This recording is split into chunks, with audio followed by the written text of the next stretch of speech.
All right, guys, I apologize, but it's finally here. What you're looking for, gaming on the Galaxy S22 Ultra, or the Note 22 Ultra, whatever you want to call it. But yes, if you're joining us for the very first time, we do a lot of gaming videos on this channel. And this time we're checking out the S22 Ultra, going over a ton of things about the device. Now, again, go ahead, hit that subscribe button, notification icon. All right, so the S22 Ultra is here. It's a beast. It's got a massive display, 6.8 inches, absolutely gorgeous, Super AMOLED 2X display. I'm not sure why they call it that.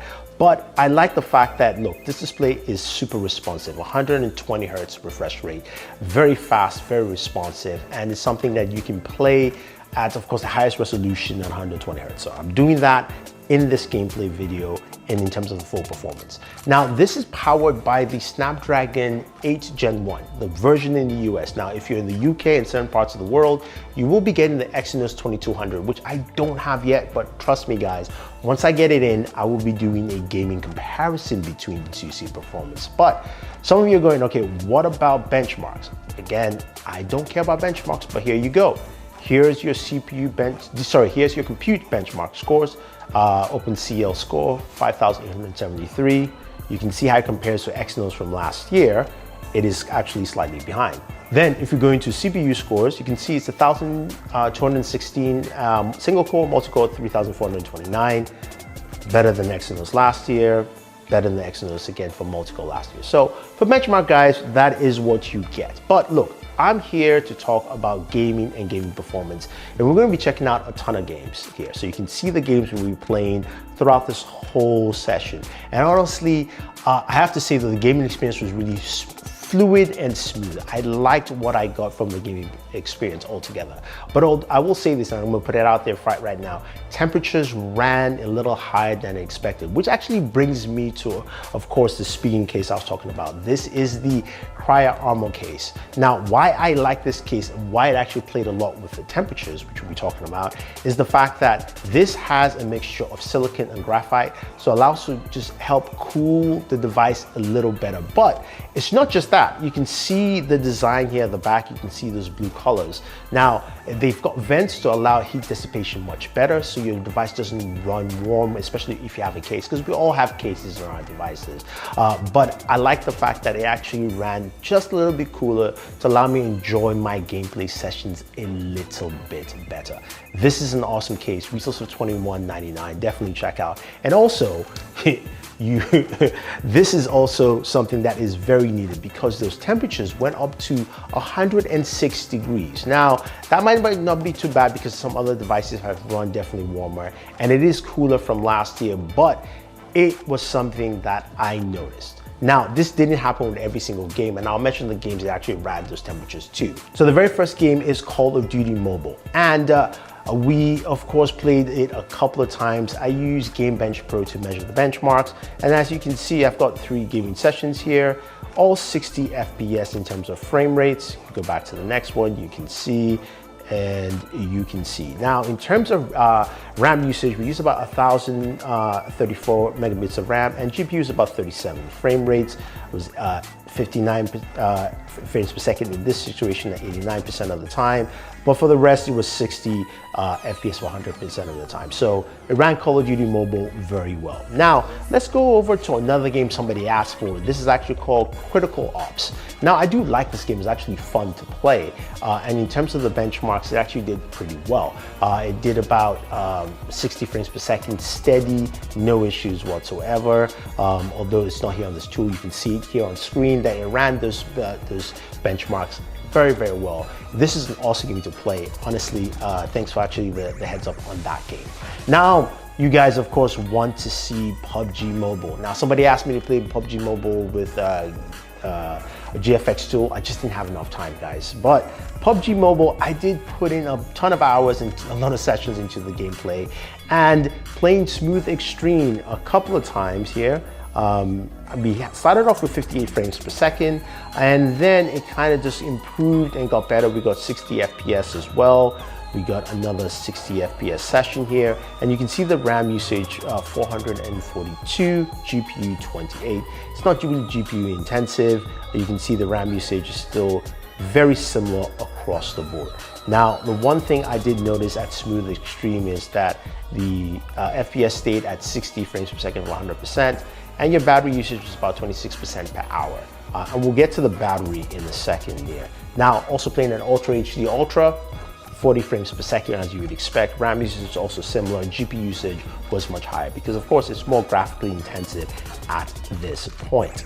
Same thing with just another session as well. You can see the GPU usage, and of course the battery increased in usage to 37% per hour. So which means you're going to be using more battery juice if playing at Smooth Extreme, but still solid overall. So those games are handled pretty well. Before I get to Genshin Impact, I've got a couple other games to actually showcase.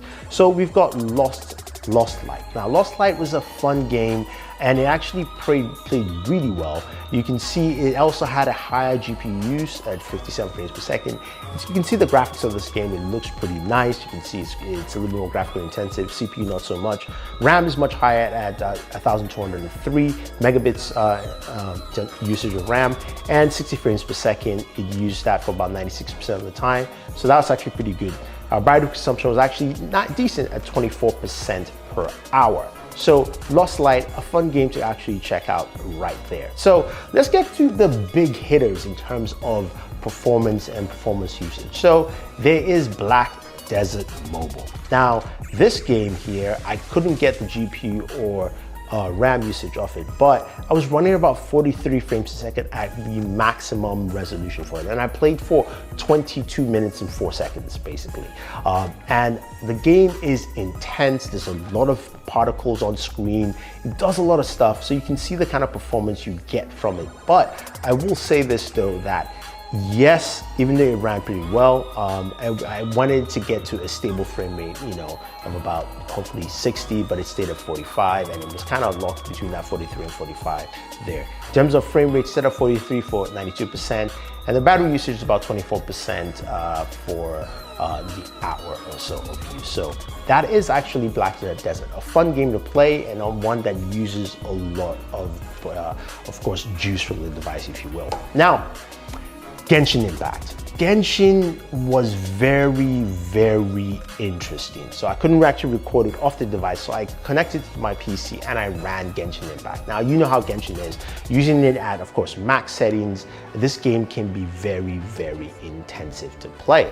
And this is where we saw some very interesting numbers. I was getting 42 frames per second. I played for about 20 minutes in one of the gameplay sessions, and I got 42 frames per second, which I was like, that's not good. That's actually worse than last year. So I went back, took my Galaxy S21 Ultra, also, yeah, speaking case, but this is a device right here. I took my S21 Ultra and I played the same game as well, and I got similar results. And I was going, okay, what's going on? So honestly, that is what I got for Genshin Impact on the S22 Ultra. It's a bit disappointing. I'm hoping because the device is now out and it needs an update, because my earlier numbers from last year with S21 Ultra were much higher in the 50s range. Now I'm seeing things in the 40s, low 40s, which is not really good. So that is something that hopefully an update will fix, because I think performance-wise, it should be able to actually hit those marks. So when it comes to battery use and battery drainage, now from the games we saw, it told us roughly around 24 to about 25% battery loss within an hour. At least just what Game Bench Pro told us. But in my actual use case, I got closer to about 15% per hour, which is actually pretty good. It shows cases that this processor does a really good job at just battery regulation, especially while gaming for a long period of time. I had a good session for about 2 hours, and I saw about 15% per hour, getting to about 30%. Sometimes it actually was even less, about maybe 28% in terms of battery loss. So that's actually pretty good, because as you know, the S22 Ultra doesn't come with a charger. And you know, if you need to charge your device, that's going to be something that you definitely need if you're playing for long periods of time. And thankfully, as I mentioned earlier, Spigen does have a charger. This is the Spigen Power Arc charger, and what I like about it, it's a 45-watt charger. It comes with braided cable, and of course it's USB Type-C to each side, and it's a PD charger. It will support the fast charging you need on your Galaxy device. Honestly, it's a lifesaver since there's just no more charges, especially with Samsung increasing the charging wattage, which you would think they will provide a charger for you. Anyway, you guys are probably asking, what about game streaming services? Yes, I did test out Xbox Game Pass and it played well. Now, as you would expect, it should. I did try it over 5G with T-Mobile and Verizon, and it handled pretty well on both carrier networks with no issues whatsoever.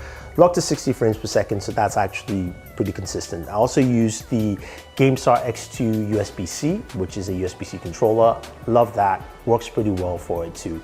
Also works well for emulators. I actually played a Dreamcast emulator, played Marvel vs. Capcom, and that worked well. No issues as well. So if you're looking to play emulators on your S22 Ultra, you should have no issues with it. The processor can handle things pretty well. I think when you look at this device overall in terms of gaming features, it will handle almost everything. When I say almost everything, we saw that hiccup with Genshin Impact where it just didn't give us numbers that I expected to see. So hopefully that is something that can be patched with a software update, because of course this device is not available on the market yet. So that's something I'll put as a little caveat there. But overall, temperatures were in line to what I expected. And I think this is going to be a device that a lot of people will love to use for their day-to-day gaming. Now, if you guys have any questions or any comments about some of the games, the accessories, or even the Spigen Cryo Armor case, as well as the Spigen Power Arc charger, let me know. Definitely use the links down below to pick them up, as well as also your own Galaxy S22 Ultra or any Galaxy S device. We do have links for you guys down below. Thank you, and always enjoy it.